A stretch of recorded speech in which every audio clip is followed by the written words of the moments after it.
After years of anticipation, Ryan Gosling is officially joining the MCU. Yesterday at San Diego Comic-Con, Marvel brought Ryan Gosling and Shawn Levy out on stage to announce one of Marvel's next films, Ghost Rider, to be released in 2028. Before I get into my thoughts, let me know down in the comments what you think of this casting and what you think of this film announcement. Are you completely excited and can't wait to check out this movie? Are you too burned out on the MCU to actually care about any future projects or anything in between?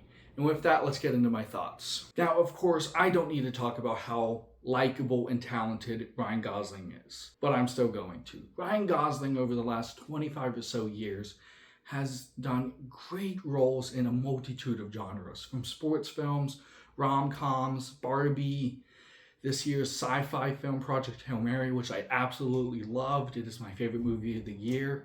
And the thing that I love most about Ryan Gosling is he's able to do these crowd-pleasing films without ever sacrificing quality. He's not jumping onto big-name projects for a paycheck and the quality of the film greatly dips. He's done smaller films that have been great, and then he's done these massive blockbuster movies that have been, in my opinion, even greater. So the fact that Ryan Gosling is signing on to do Ghost Rider gets me excited that this can be a really good project and a really good entry in the MCU. Now, Shawn Levy, on the other hand, gives me a little bit of hesitancy.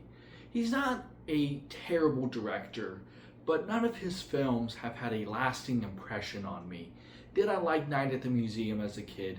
Yes. But it doesn't hold its weight 20 years later. Does The Internship give me some laughs? Yes. But it's not a comedy that I gradually go out to rewatch. Deadpool and Wolverine did win me over. I was a massive fan of that film. It was one of my favorite films of 2024. And we have a Ryan Gosling, Shawn Levy collaboration happening next year with Star Wars Starfighter. So the success and quality of that film is gonna help determine how I feel about Ghost Rider. If that film is a miss, then Deadpool and Wolverine might be a one-hit wonder for Shawn Levy. If that film is fantastic and then Shawn Levy can prove he can do these massive blockbuster movies really well, then I'm gonna be a lot more excited for Ghost Rider. But as of now, for both Starfighter and Ghost Rider, I'm excited for Ryan Gosling, hesitant for Shawn Levy. Now, just because Ryan Gosling is a talented actor, that doesn't necessarily mean he's right for Ghost Rider. We've seen plenty of talented actors and actresses take on roles that they were just not the right fit for. Some of that comes down to the writing, but it also comes down to the personality of the character that the actor cannot convincingly portray.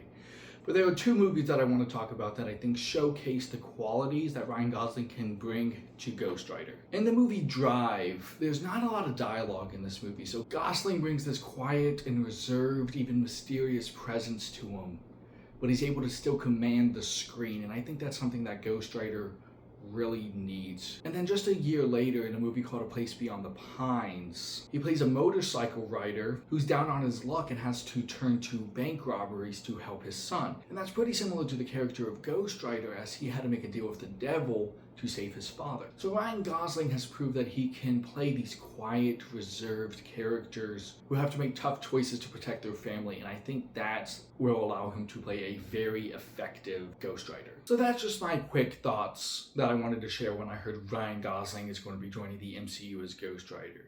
Do you think I'm spot on with my analysis of him? Do you think he can play an effective Ghost Rider? Or do you think there's something about Ryan Gosling or the character that I may have overlooked? Let me know in the comments. And if you like this type of video and want to see more of it, please consider hitting that subscribe button so you can see more content from me. I have plans to do various franchise rankings of directors' filmographies, so if that's something you're interested, please let me know in the comments what franchises, what directors' filmographies you would like me to review and rank, or if you have any other ideas you'd like to see me do in a video. So thank you all for watching, and I'll catch you in the next video.